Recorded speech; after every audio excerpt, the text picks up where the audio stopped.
Book of Revelation, and we're starting chapter 13 tonight. Book of Revelation, chapter 13. Recall we saw the dragon cast out of heaven in chapter 12. We saw him being cast down to the earth after he was defeated. Recall this wasn't in chronological sequence, because when did the devil get cast out? About the time when Adam and Eve were walking in the garden, because that's when he appeared to Adam and Eve. All right? He's now known as the principality and power of what? The air. He's around the earth. Now, the difference between him and God is that the devil's not omnipresent. He can't be everywhere at once. But he has lots of helpers, lots of pretenders, lots of demons that help him. But the devil, he lost the battle in heaven. He took a third of the angels with him, according to this chapter, and they fell with him. Thank God he only got a third. Okay? But now we see here that he's going to raise up, since his defeat at Calvary, he's going to raise up two individuals to make his most wicked plan come into action altogether. So he raises up two of the most wicked persons who will ever live on this earth, and they are called beasts. Notice verse 1. And I stood upon the sand of the sea and saw a what? Beast rise up out of the sea, having 7 heads and 10 horns. Upon his horns 10 crowns. Upon his heads the name of what? All right. Here we have a vivid description of this critter. All right, he's called a beast. What is a beast? Anything that's non-domesticated is a beast. Okay? Non-domesticated, which means that shows the type of person he is. He's a beast. Now where's he coming out of? Out of the sea. Okay? The other beast we're going to see will come out of the land. The sea represents the mass of humanity. And we'll look at the land one in just a minute. But they're both called beasts. One rises out of the sea, the other one rises out of the earth, but both are under the direct control of Satan. Now look what they're called over in chapter 16 real quick. Verse 3. Well, that's the wrong reference. There it is, verse 2. And the first went and poured out his vial upon the earth, and there fell a noisome and grievous sore upon the men which had the mark of the what? Beast, upon them which worshipped his image. All right? So we have the beast repeated several times. Now, why would God repeat something in these verses? It's important that we understand this person. This wild beast, this beast, all right? This is the Antichrist. Now notice the description, verse 1, chapter 13. All right, he saw a beast rise up out of the sea, which represents the sea of humanity, having how many heads? That's weird, ain't it? 7 heads, okay? Which is an attempt to mock God, and you'll find everything that the devil does is an attempt to mock God and what he has. Remember, the Antichrist comes riding the white horse. Well, who rides the white horse over there in Revelation 19? Christ. There are many things that the devil duplicates to blaspheme God. Now notice it says he has 7 heads and 10 horns, and on those 10 horns were 10 crowns. So what does that mean?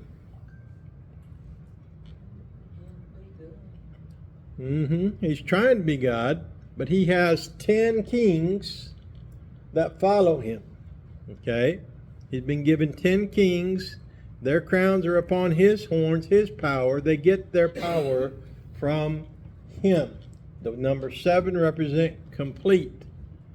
It's surely not perfection, but it's completion. The beast is terrible. Okay?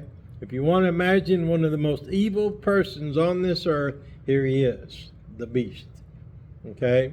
Now the beast is another nickname for who? The Antichrist, right. The beast is another name for the Antichrist.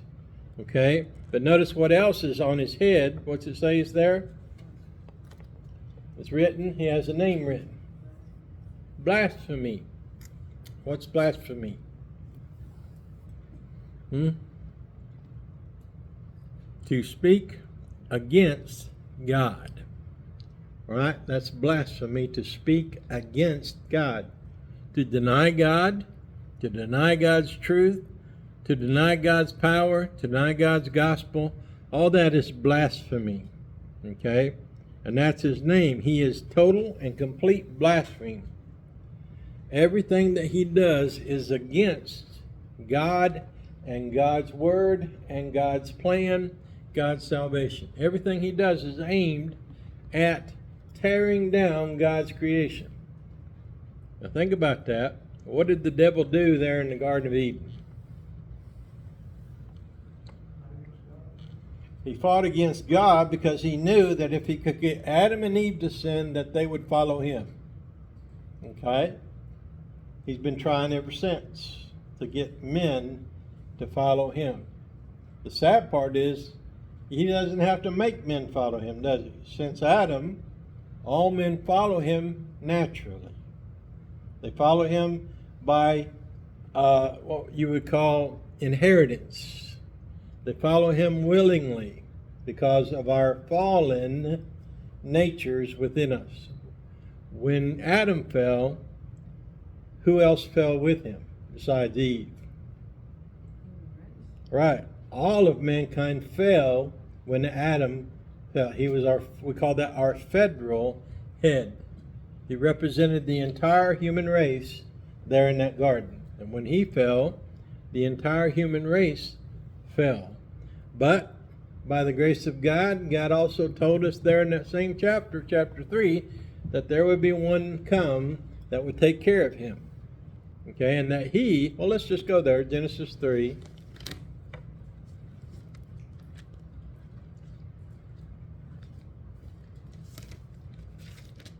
Genesis 3.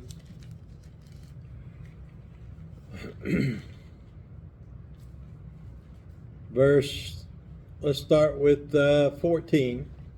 And the Lord God said unto the serpent, Because thou hast done this, thou art cursed above all cattle, and above every beast of the field.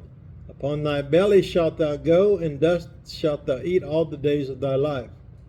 Now notice verse 15. And I will put enmity between thee and the woman, and between thy seed and her seed. It shall bruise thy head, and thou shalt bruise his heel. That's the prophecy of what? Jesus defeating Satan, but Satan also bruising his heel. Now what's that a picture of? Right, Calvary. But who was in control at Calvary? The devil? No. It was God's providence, God's plan that was accomplished at Calvary. Why did Jesus Christ have to die on the cross? Because of our sins. Right? It was necessary that he make our payment, take our wrath, our guilt, and put it upon himself as a perfect sacrifice and offer up his blood for us.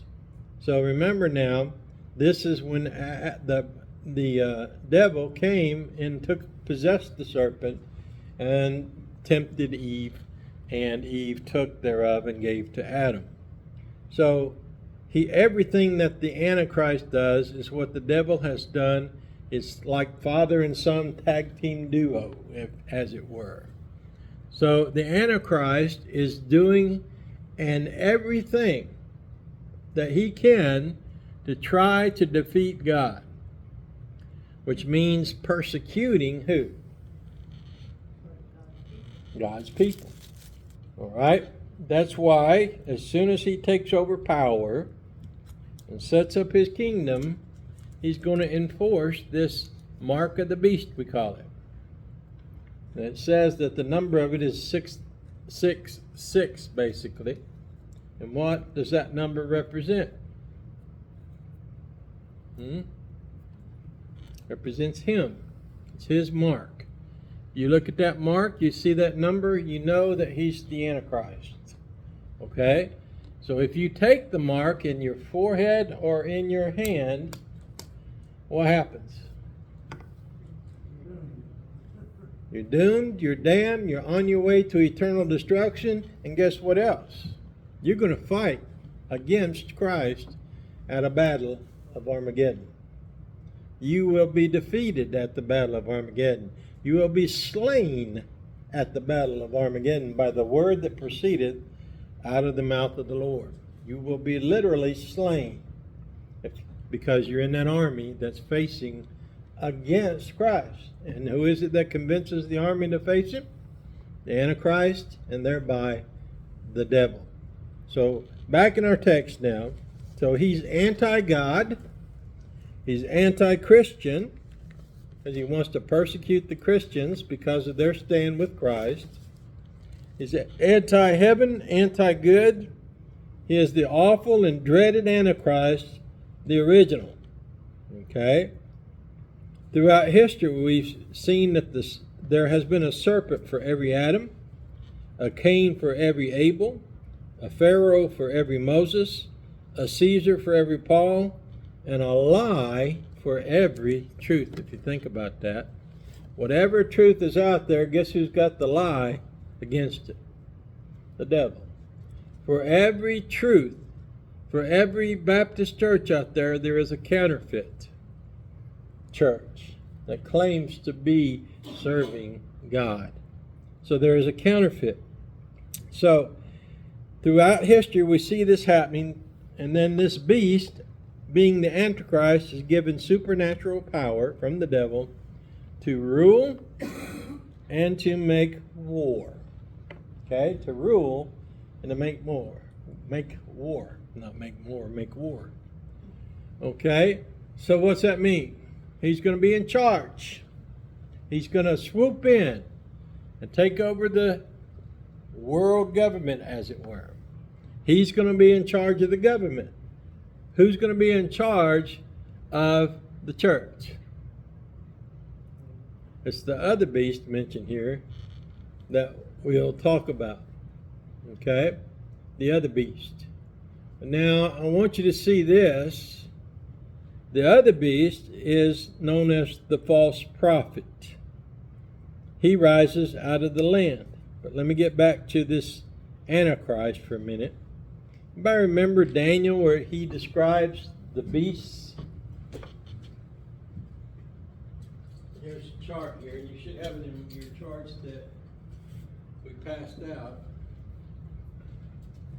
I'll set it up here. You have four beasts here that describe the famous empires. You have the Babylonian Empire, you have a lion. The Medo-Persians, you have a bear. The Grecian Empire, you have a winged leopard. And in the Roman Empire, you have this beast. Okay? That's mentioned in Daniel chapter 7. So you can look those up, and that's a description of the world empires. Now, did you know that we're still considered to be a part of the Roman Empire? This America was known as New Rome when it was founded. Did you know that? Well, those history lessons. New Rome. Well, who's going to be in charge during the tribulation period? We want to know who's going to be in charge. Look at verse 2 of chapter 13. And the beast which I saw was likened to a leopard, and his feet were as the feet of a bear, and his mouth as the mouth of a lion. And the dragon, there's a key, gave him what? His power, and his seat, and great authority. Interesting, huh? Who's he getting his power from? From his daddy, devil. So what we'll see after we look at the other false prophet, we're going to look at the unholy trinity. There is a holy trinity, so the devil copies that, and he has his unholy trinity. Now this beast that comes up out of the sea will set up his kingdom. He's that white horse rider there that we saw in Revelation chapter number 6, where that white horse goes forth riding into the world. He's given, the only thing he has is a bow and a crown of laurel on his head, which means he will conquer. It doesn't say he has arrows, but it says he has a bow. He goes forth and conquers and doesn't have to fire a shot. That shows you the willingness of the world to follow after the beast. The world will go whole hog after the beast. Now, to show you an example of that, what happened in our country here several years ago with our President Obama? And I'm not just down in Obama, but how did he rise to such fame so quickly? Huh? People wanted change, and he gave them change, didn't he? But he rose quickly, and that's how, look at President Zelensky now in the Ukraine. He's had more interviews and more appearances before presidents and kings and queens and all those things, that all since that battle started over there in the Ukraine, ever since then, he's been popular. How easy it is to become popular in the world. That's the same way that the Antichrist will take over. He'll become popular. People will flock to him. They'll be drawn to him because they want to serve him. He I guess you could say, he reflects the world, as it were, in his person, and they love it, and they will elect him quickly. And I don't doubt that he'll be the head of the United Nations at some point, in control of the world's nations. All right, so he's a leopard. What is a leopard known for? Swiftness. Okay. He has feet like a bear. What does the feet of a bear remind you of? Power and strength, right? Because what happens is that bear walks up to you and goes, pow.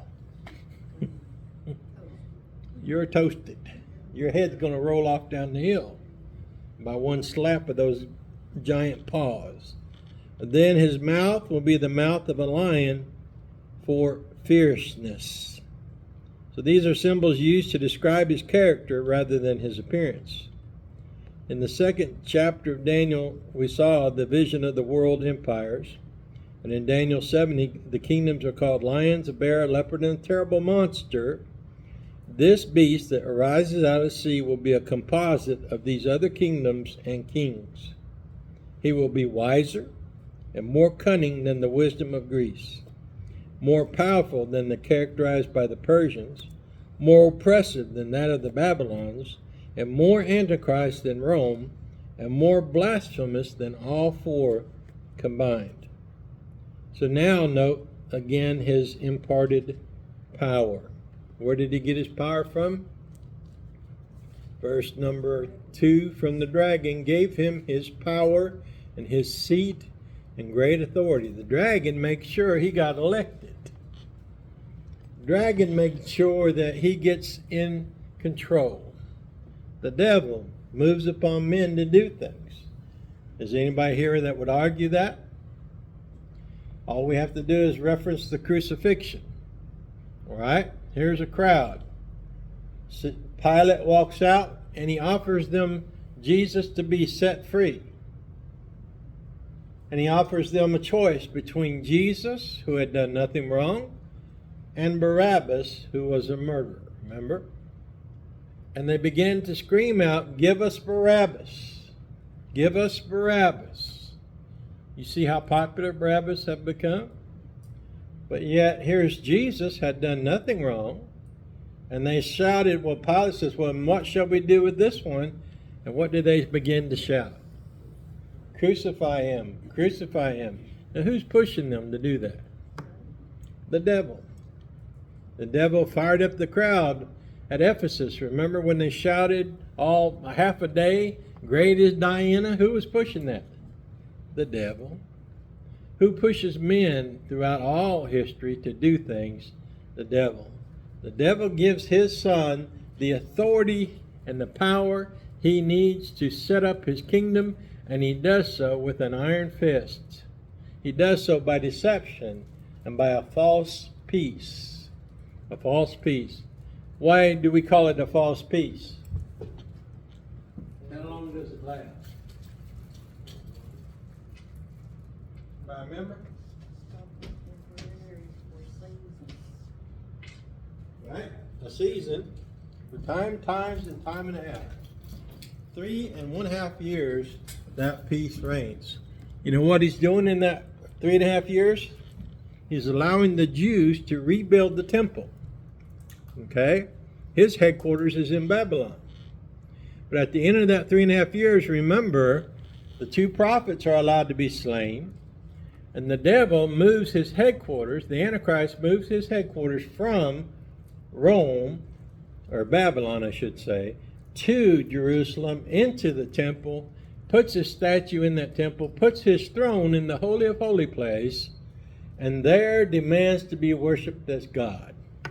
That was his plan all along in allowing that temple to be rebuilt. He knew he was going to come in and take over that temple. And he knew that he was going to require that all men worship him as God. Now, who does that sound like? The devil. Okay? So like father, like son. The devil. All right? So Satan gives him his power, his seat, and great authority. So remember, this creature is very powerful. Let's look at the rest of the verses here. And I saw one of his heads as it were wounded to death, and his deadly wound was healed, and all the world wondered after the beast. So the devil's going to have a little problem over some men. He's not able to control all men. Remember that. His 10 kingdoms aren't all the kingdoms of the earth. The devil will have to fight, or the Antichrist will have to fight against the men of this earth that refuse to cooperate with him. And anytime you try to get people together, what's going to happen? There's always going to be somebody that rebels. How do we get that nature in us of rebellion? Where'd that come from?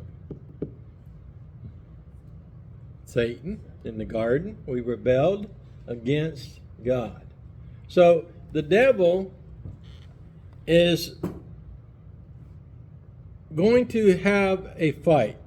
The Antichrist is going to have a fight, and he's going to fight, it says, the northern kingdoms. So as he fights, notice it said that one of his heads is slain. Look at that, what it says. And I saw one of his heads, as it were, wounded to death.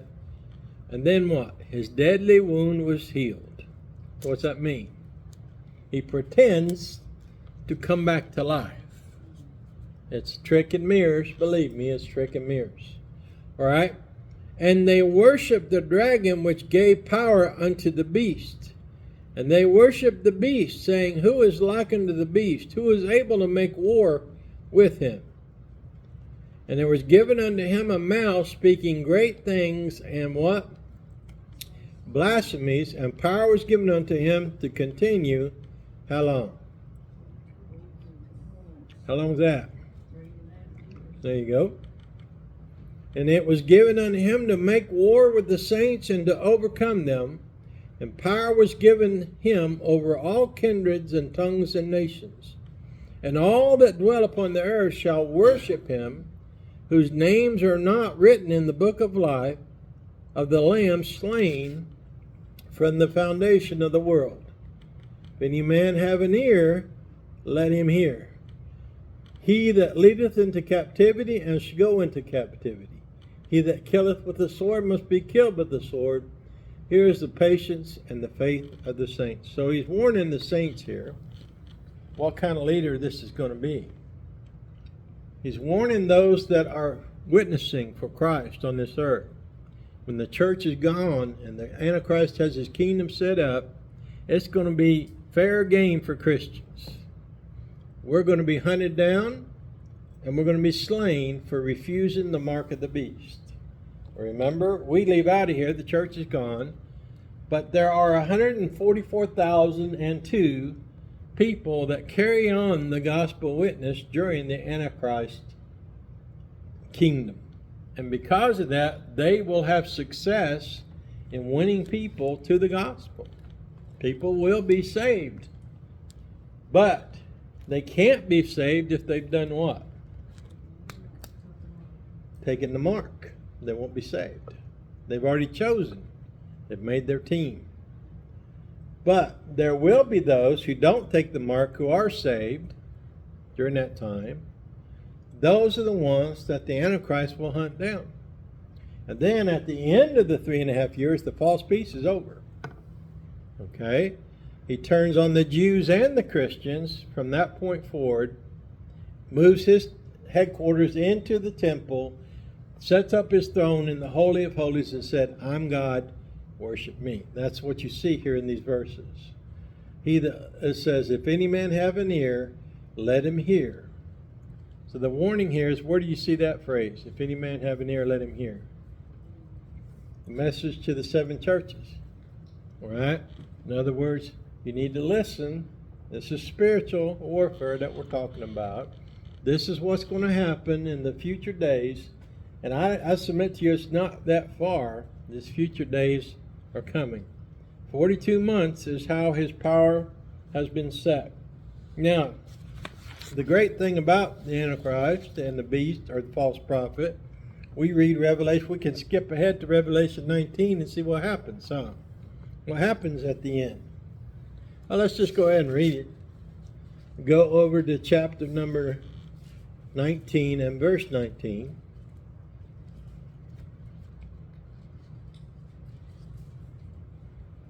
And I saw the beast and the kings of the earth and their armies gathered together to make war against him that sat on the horse and against his army. Well, we already know that's Christ.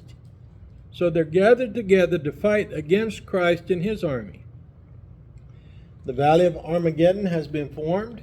It's now been 7 years that he's been in control, total. And now he's going to face up against Christ. Verse 20. And the beast was what? What's that mean, taken? He's captured.